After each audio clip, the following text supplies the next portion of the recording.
We're going to go over some sample strategic plans so you can build the foundation for your internal as well as outward facing plan if you need to. We're going to go over 6 examples today: municipal government, 2 private companies, a small nonprofit, and a larger nonprofit organization, so you can get the different sense of how to prepare a strategic plan, the depth and complexity that it should be made at, and then the difference between a private and public strategic plan, and see how that might apply for your organization. So on SME Strategy, we do have a set of sample strategic plans here, and then inside the coursework will be a link to other strategic plans, and there'll be obviously this video for examples. So let's get right into it. So let's start with the private companies. So McDonald's obviously is one of the most well-known companies in the world, and their strategic plan is under their investor overview. So real quick, the difference between a public and a private company. So McDonald's obviously operates in a very competitive market, so they're not going to share all of their strategic plan details with the public, the intricacies of how they're actually going to implement their plan, but they are going to give a high-level overview, one, to attract investors, and 2, to align staff and potential staff. So this is a very short strategic plan. What they focus on is their strategic direction. So this is effectively their executive summary. They talk about their vision here and their mission, about how they're going to get there. So realizing commitment and building on their system. And then they go on to share that they reorganized in 2015 the way that they report their strategy into 4 key sectors. So they look at the US market. So they talk about, its maturity and where it's at, and obviously largely franchised, the portion of its global revenue. So these are their KPIs right here. Their franchise, this is probably their most important indicator, is how they're going to franchise. And that's what they talk about here, the cornerstone of their system. So their system is the franchise system, and that's what makes them successful. So their main indicator of success overall is franchised. So we look at international lead markets. So these are well-established markets. How much of the global revenue, how many actually are within the system, and how much of their income.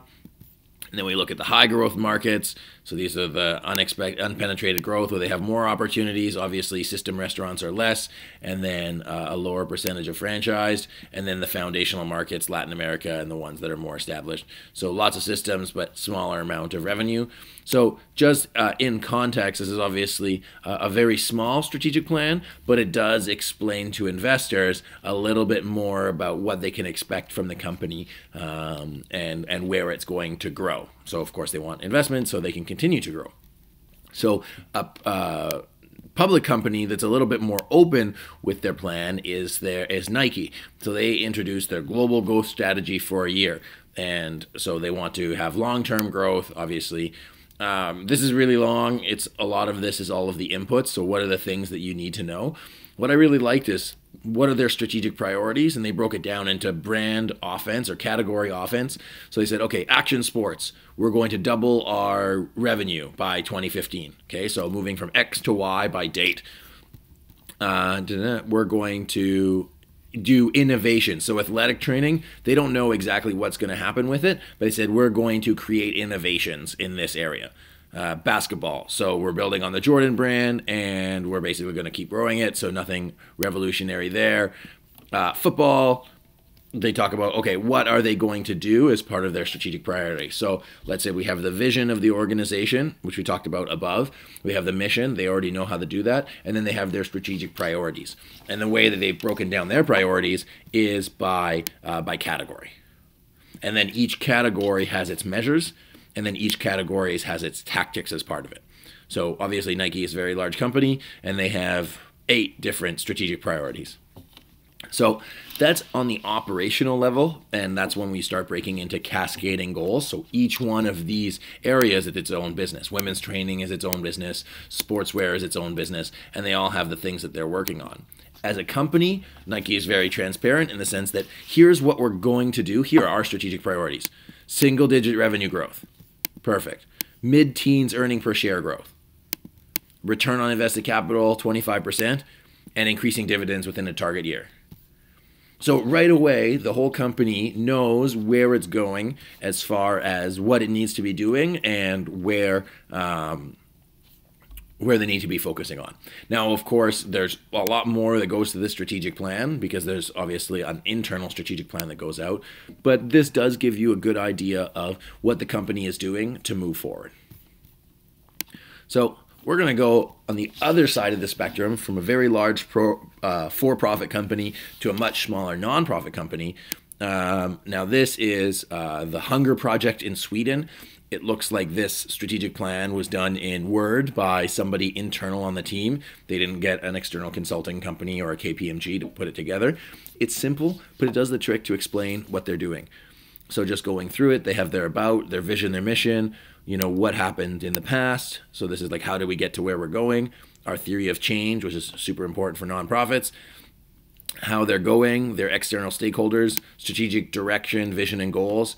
And then some of the things they're going to move forward on, and then some of the challenges, and how they're actually going to communicate the plan. So they use the same methodology that we share about and we attach in the sample strategic planning agenda, or sample strategic plan. So vision, mission, these are their values. So they have 10 values that they've included. They call them principles, but they've included it as part of their strategic plan. Where they got to, how they get to where they are right now, and their strategic priorities. So they have 3 strategic priorities: integrate action, intensify interventions, and expand leadership. That's it. Very simple to understand and very simple to communicate. And then they talk about how they've actually gotten there, some of the things they need to work on, and then here are their action items. So these are the measurements that they're going to actually implement. As you can see, they're all bulleted. So you can see each individual task that goes into all of these, and then it talks about like putting together the Gantt chart and the project plan, so people can visualize, okay, where are they going to go and where are they going to move forward on. And that's it. It's an 11-page strategic plan that compromises pretty much everything that you need to know about this organization. Now, this is, again, a small, not-for-profit organization, and this plan was put together probably by the executive director. So not so many stakeholders that you need to worry about, and the more stakeholders you have, the more information that you need to put in there to appease those stakeholders and make sure that they have the information that they need. So let's go into New York City Economic Development Plan. Okay, so this is the City of New York's Regional Development Plan dated 2011. So this is a 68-page document. So obviously they don't take these things lightly, and it went through an auditor's process, but they effectively go through the same planning process. Executive summary, do you talk about the vision, the strategy and the components, the implementation plan, so a little bit more thorough in that regard. A description of the process that they went through and the stakeholders that they put in there, and performance measures, and then conclusion, and then again, obviously, the whole agenda. So there's 2 documents that I wanted to show. You can read this, obviously, if you want, but the first part goes into the inputs and talks about some trends and all the way they got their information that went into the plan. But what I found most interesting was right here. So they're critical issues. So again, we talk about strategic priorities. They talk about the critical issues. What are the things that we need to address right away to move forward? What are those easy wins to start beginning the change? And what are the things that are, if you did it in your SWOT, these are your opportunities. Okay, so these are your opportunities and threats. And everybody will write it a different way, because if you write opportunities and threats, then the people reading this strategic plan might not get it, but this is what it is. So they've outlined all of their opportunities, and this is, again, low-hanging fruit where the Economic Development Agency can prioritize so they can start moving forward on some progress right away. Again, critical issues, critical opportunities, and then in a way that's very simple to understand. Improve quality of life, strategic planning objective. Pro-growth, pro-jobs environment. Again, a simple objective, a simple strategic initiative to understand and move forward on. Perfect. And then again, we look at it here. So here are the strategic priorities. So they've outlined 4 of them. They have the organizational mission and vision, and then improve quality of life, create pro-growth, pro-jobs environment, invest in the future, foster innovation, and interregional cooperation. And then they break all of those down into individual actions and individual measurements. Okay, and this document obviously goes on because it's 68 pages. And because there's so many people, so many stakeholders that have to read this, that's why it's so comprehensive, because it needs to include everything. Again, priority projects, and then you start going on what you're actually going to do. So what is the plan? How are you going to spend the money? What is it going to look like? And it really needs to be thorough because it needs to guide, thousands of public workers.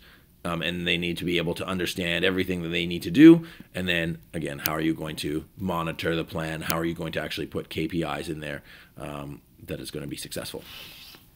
So a different strategic plan is the province of British Columbia. So we went from city to provincial or state, if you're watching this in the US. So this is a simple plan with a lot of pictures. And again, these guys are trying to make everything rosy and nice. What I'm going to focus on, so they have a lot of things to say, hey, BC is a good place to work and live and do all that. I couldn't imagine many people reading this unless you had to. So making it simple and easy to understand is key. That's why if you're a SME or a smaller nonprofit, then putting these things together in a simple and easy to understand way is key. So what I wanted to showcase here was their outcomes, and this is their strategic priorities again, strategic priorities on their key areas. So Aboriginal relations and reconciliation, advanced education, so they have, a handful, agriculture, a handful. So these are all of their priority areas, very similar to how Nike did it, and they have their own strategic priorities for each. Okay, and again, it's a less thorough plan. This document is only, I think, 36 pages long, so but still gets the priorities as part of it. And then we did the New York one, and this is actually my favorite strategic plan, and it's the Canada Soccer Plan. So what I like about this, it's 8 pages long. It's for the whole association, which is also a nonprofit. And the reason that it's so simple and so short is because it needs to share its message with people who might not be sophisticated in the world of planning and strategy. So when we look at sharing a strategic plan with your stakeholders, the stakeholders of Canada Soccer are obviously, the governing bodies. But then you also have kids and parents and coaches that need to understand simply where is Canada Soccer going, and that's why a simple strategic plan like this was key. So we talk a bit about how we are here. This is your executive summary, finding your focus. So what is next? For some reason, this is a very weird document to load through, but they have 4 strategic priorities, and they've outlined them in such an easy way to understand that it's just bulleted right here at the very top. So 1, 2, 3, and 4, invest in technical leadership, govern the game in Canada professionally with collaborations from our partners. And so we'll scroll through this. Ensure consistent world-class performances. And then for each of their priority areas, then they have their sub-priorities. Encourage and oversee the growth of the game. So here's what we're focusing on, and here are our tactics at the bottom. Here's what we're focusing on, here are what the tactics at the bottom, and that's it. So you can see that depending on your organization, if you're a SME that needs to create a private strategic plan, that you can use parts of this to make it simple and easy to explain and communicate with your organization. You can see how to cascade goals internally and then how to create measurements for each of those. The reason that a lot of people didn't actually include too many measurements that are very specific, so from X to Y by date, is because those numbers are internal numbers. And if you're looking for investment and you basically say you're going to achieve something, then that's really a promise. And then everybody else will hold it to you. So you might want to avoid doing too many external promises unless you really believe you can live up to them. Versus if it's internal, you can say, oh, we want to grow by $2 million in sales, and then 3 quarters in you're not even close to getting that, or you're halfway, then it's not great, but it's okay. The market isn't going to punish you for it. Whereas if you're a not-for-profit business, or if you're a public business, as in people can buy stock from you, then when you say this is what I'm going to achieve, then that's a promise that you're making to your investors, and it's a little harder to circle around. So Again, the key points are focus on your strategic priorities that are easy to communicate and easy to understand. And then if you're working for a nonprofit organization with a lot of stakeholders, then make sure that your plan is thorough and easy to communicate. Or thorough with a bunch of information so it answers everybody's questions that they might have. And then if you're a smaller organization, then a simple strategic plan, 10 or 15 pages. It's like a living business plan that shows where you're going, what you need to overcome, how you're going to do it, and the next steps to take. And then basically just get that out to your organization. Again, there are a lot of different strategic plans, and we've included about 15 to 20, maybe even more on SME strategy. So you can just borrow the parts that you like, discard the parts that you don't, and then share whatever information you can with your team. And the most important part is execution. You can have a great plan on paper. What makes sense is to make sure you execute that plan and get the things done that you said you're going to do. So I hope that gives you a better idea of how to structure your strategic plan, and I look forward to sharing with you in the next video. Thanks so much, and have a great day.